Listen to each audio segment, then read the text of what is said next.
Pwede ba yung ganito?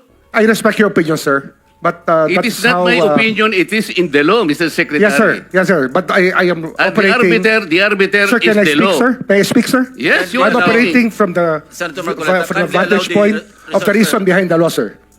What is the reason behind the law? So that we can get justice, and justice can only be attained if there is restitution. So that is the principle behind all of these things that we are talking about now.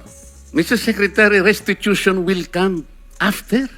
It cannot be. Sir, it can come before or after, sir. It can come before or You after. cite the law that it come before. Wala nga po sa batas eh. Sir, Huwag po ninyo babaguhin Sir, ang batas, we Mr. Secretary. are operating.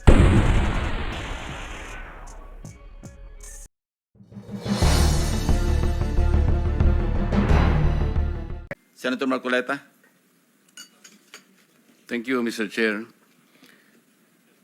Mr. Secretary, a couple of days ago, in the last hearing when you were here, we somehow settled the issue that restitution is not a requisite for an applicant to the WPP. Is that correct?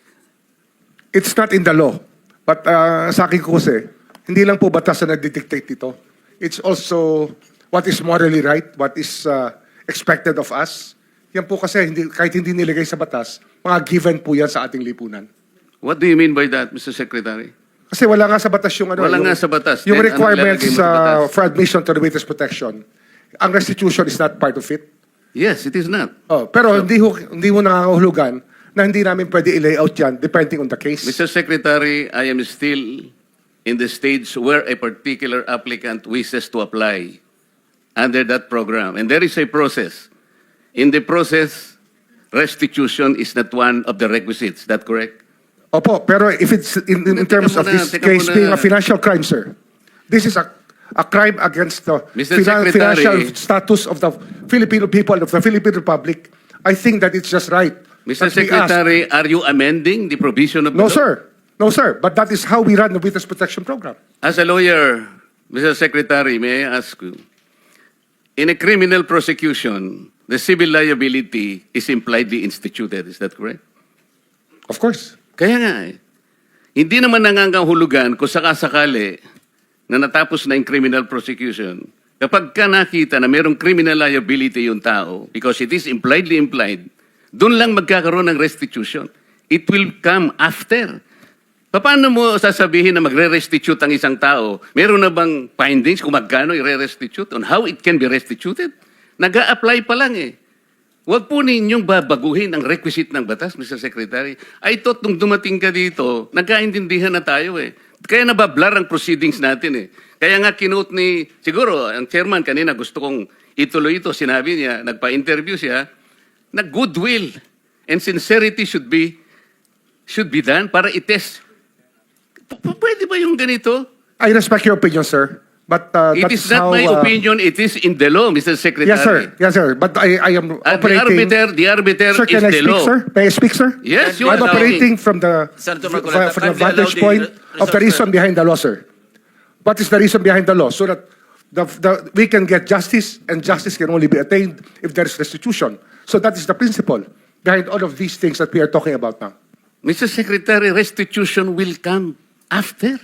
It cannot be. Sir, it can come before or after, sir. It can come before or You after. cite the law that it come before. Wala nga po sa batas eh. Huwag Sir, po ninyo babaguhin ang batas, we, Mr. we, we are Secretary. operating on a unique set of facts, and we are all of these matters are being evaluated because the gravity of this financial crime cannot be underestimated, and that the more assets that we're able to preserve at the outset, the better for our country, sir. Mr. Secretary, I'm very sorry for such a reasoning like that. Alam mo, nakikinig I'm very ang sorry, buong sir. bansa. Also, sir, I'm very sorry too if you do not agree with me, but I respect your opinion, sir, and we will carry out our job as we deem fit, as we see. Mr. Chair, I said that the I country am not needs. expressing an opinion here. I am articulating the provision of law. You do not change the provision of law, Mr. Secretary. You may be disbarred from doing this. Then it's your opinion, sir. It's your option, sir. Sinabi ko na nga, hindi ko opinion dito. I am Then it's your option, sir. the It provision of is law. what you wish to happen. That you may proceed Ikaw ang with what you nagbibigay wish. ng opinion, nilalagay mo yung restitution to test the goodwill of a possible applicant. It is not in the law. Unless you are able to point out the provision of law that it come before. Hindi ganun eh. Sabi mo na nga, and we admitted, impliedly instituted ang civil liability, but this will come eventually after the court has pronounced kung magkano ang ibabalik niya, kung meron man. Not before. Thank you, Mr. Chair. Are you done, Senator Marcoleta?